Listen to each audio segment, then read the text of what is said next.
할렐루야.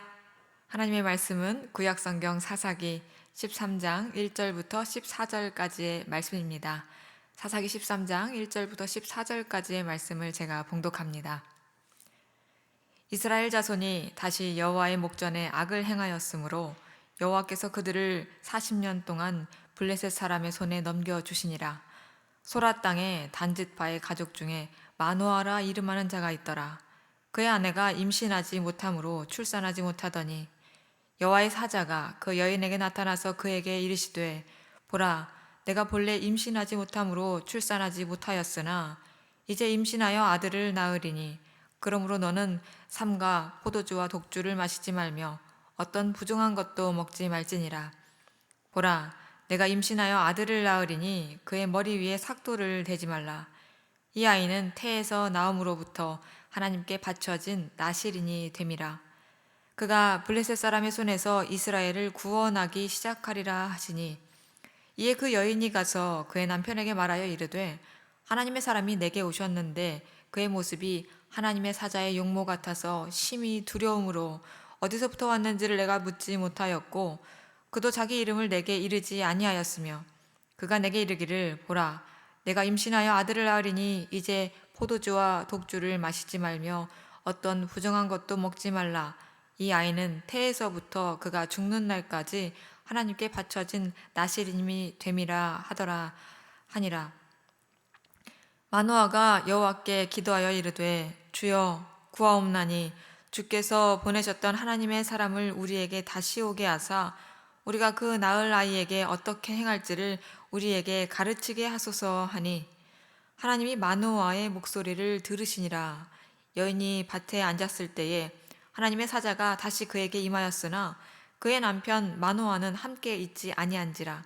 여인이 급히 달려가서 그의 남편에게 알려 이르되 보소서, 전일에 내게 오셨던 그 사람이 내게 나타났나이다 하매 마노아가 일어나 아내를 따라가서 그 사람에게 이르러 그에게 묻되 당신이 이 여인에게 말씀하신 그 사람이니까 하니 이르되 내가 그로라 하니라. 마노아가 이르되 이제 당신의 말씀대로 되기를 원하나이다. 이 아이를 어떻게 기르며 우리가 그에게 어떻게 행하리이까? 여호와의 사자가 마노아에게 이르되 내가 여인에게 말한 것들을 그가 다 삼가서 포도나무의 소산을 먹지 말며 포도주와 독주를 마시지 말며 어떤 부정한 것도 먹지 말고 내가 그에게 명령한 것은 다 지킬 것이니라 하니라. 아멘. 오늘 본문은 사사들에 대한 대부분의 시작과 같이 1절에서 이스라엘 자손이 다시 여호와의 목전에 악을 행하였으므로 여호와께서 그들을 40년 동안 블레셋 사람의 손에 넘겨주시니라 이렇게 말씀하면서 이스라엘의 끔찍한 죄악이 이 상황을 만들었다는 것을 지적하고 있습니다. 그런 가운데 사사기에 등장하는 사사로는 마지막 사사인 삼손의 스토리가 시작되는데요. 2절을 보면 소라 땅에 단짓파의 가족 중에 마노아라 이름하는 자가 있더라 말씀하고 있습니다. 삼손의 이야기가 시작되는 지점은 12지파 중에 단지파라는 것인데요. 이 단지파에게 분배되었던 땅은 유다와 에브라임 사이의 서쪽 해안 지역이었습니다. 단지파가 그런데 어떤 형편에 놓여 있었는가? 사사기 1장 34절을 보면 아모리 족속이 단 자손을 산지로 몰아넣고 골짜기에 내려오기를 용납하지 않았다라고 묘사를 합니다. 그들이 처음부터 이 분배받은 땅에 살기가 참으로 녹록지 않았다는 것을 알게 해주는데요. 그들은 사사기 18장에 가서는 급기야 거주할 땅을 찾아서 다른 곳으로 떠나게 됩니다. 이 사사기 1장의 아모리 족속, 그리고 오늘 본문에 등장하는 블레셋 사람들로 인해서 결국에는 그 분배받은 땅을 지켜내지 못하고 이탈해버리고 만 것이죠. 그런 가운데 오늘 본문이 소라 땅의 단지파라고 말을 하고 있는데요. 소라 땅은 아직 그들이 분배받은 땅에 있었던 때라는 것을 알려줍니다. 그래서 우리는 이 삼손의 스토리인 13장에서부터 16장까지의 말씀을 읽으면서 단지파가 약속의 땅을 이탈하기 전에 그들이 과연 어떤 영적 상태에 놓여 있었는가, 이것을 한번 추론해 볼 수 있는 것이죠. 그들의 영적 상황이 어땠는가를 한마디로 보여주는 본문이 2절 하반부인데요. 그의 아내가 임신하지 못함으로 출산하지 못했다. 앞으로 삼손의 어머니가 될 마누아의 아내는 임신하지 못하는 여인이었다라고 말을 합니다. 본문은 단지 의학적으로 불임의 상황에 놓인 한 여인을 말하고 있는 것이 아니고 이 여인을 통해서 그 시대를 드러내주고자 하는데요. 즉 단지파는 지금 불임의 시대를 살아가고 있다는 것입니다. 단 한 생명도 영적으로 잉태시킬 수 없는 신앙 공동체, 생명력을 상실한 공동체가 바로 단지파였다라는 것입니다. 그것을 알 수 있는 몇 가지 정황들이 있습니다. 사사기에 나타난 사사들의 묘사는 대부분 성인 시기부터 시작을 하죠. 그런데 특이하게 유독 삼손만큼은 출생에서부터 하나님의 개입이 드러나기 시작합니다. 그러면서 아이를 나실인으로 키우라고 하죠. 그런데 그 말을 들은 마누아의 아내가 아이를 어떻게 해야 될지 몰라서 크게 당황합니다. 나실인을 어떻게 키워야 하는지 율법에 규정된 나실인의 규정을 전혀 알지 못했다라는 것이죠. 마노아 역시 바위 위에서 제물을 드리는데 제사장도 없이 레위인도 없이 소위 말하자면 아무렇게나 자기 소견에 옳은 대로 하고도 뭐가 잘못되었는지를 알지 못합니다. 그러니까 그들은 전혀 종교적인 교육을 받지 못했다는 것이죠. 각 지파에 흩어져서 그들로 하여금 하나님께 어떻게 나아가야 하는지 인도해야 되는 레위인의 성읍이 응당 있어야 하는데 단지파는 그런 제의적인 기능을 모두 상실해 버렸다는 것을 생각해 볼 수 있습니다. 그래서 하나님께서 출생 시부터 개입하시지 않고는 도저히 한 생명을 신앙인으로 키워낼 능력이 전혀 없었다라는 것이죠. 그리고 또한 그런 개입이 있었음에도 불구하고 삼손의 일생을 살펴보면 나실인으로 살아가기보다 구별된 삶을 거의 살아가지 않는 모습을 우리가 볼 수 있습니다.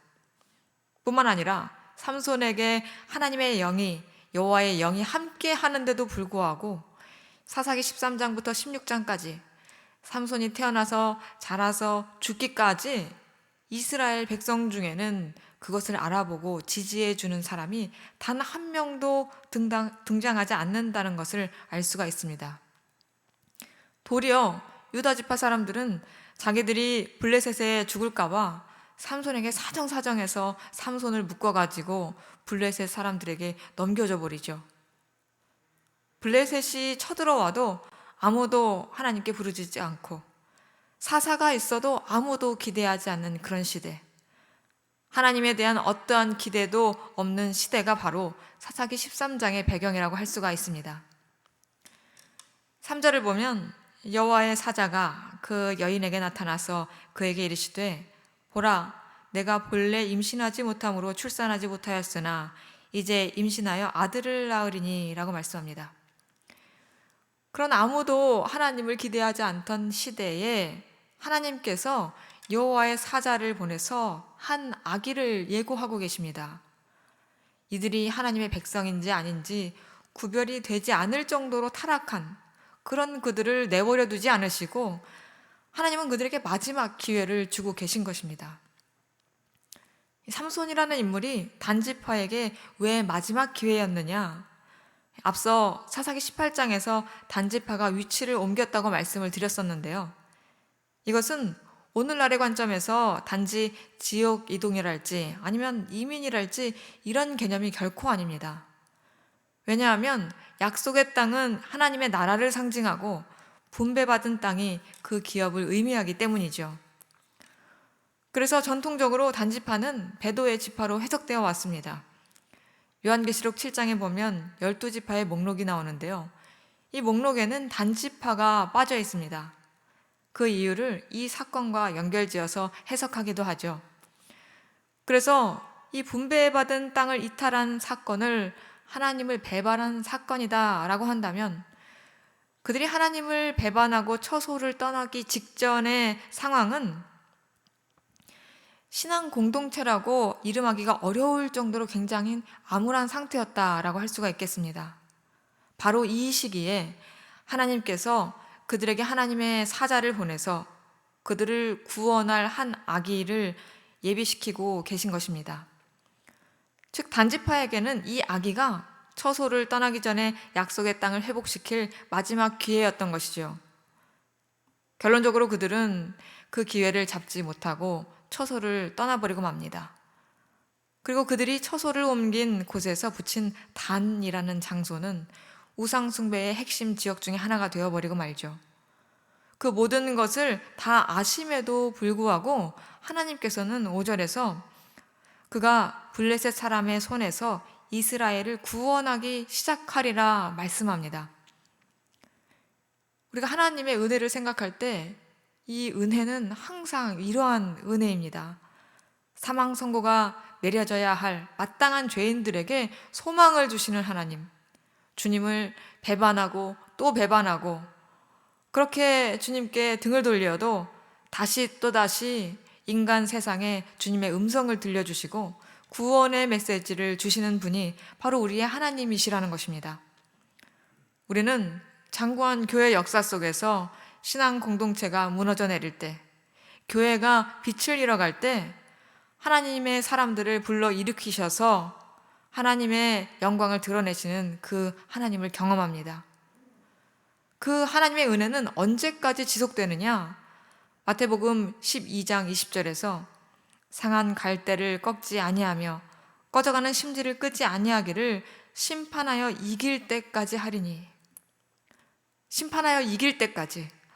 하나님의 은혜는 우리 주님께서 다시 오실 때까지, 우리의 눈이 재림 그리스도를 볼 때까지 지속되는 은혜입니다.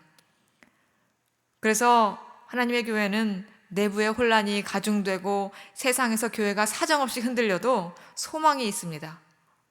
우리의 어떠함이 아니라 하나님의 은혜가 교회의 소망이기 때문입니다. 그래서 어둠 속에서도 소망이 있는 것이죠. 이렇게 위로부터 주어지는 하나님의 은혜는 한량이 없습니다. 본문에서 마노아의 아내는 하나님의 사자를 만나서 그 음성을 듣는데 어떻게 반응하느냐? 심히 두려워서 자기가 들은 말이 맞는 건지 틀린 건지 그가 누군지 혼란에 빠져 있습니다.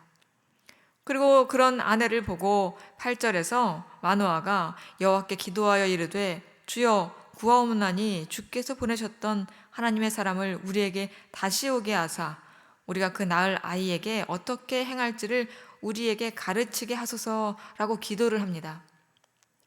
그런데 성경은 하나님께서 마노아의 목소리를 들으셨다라고 말씀하죠.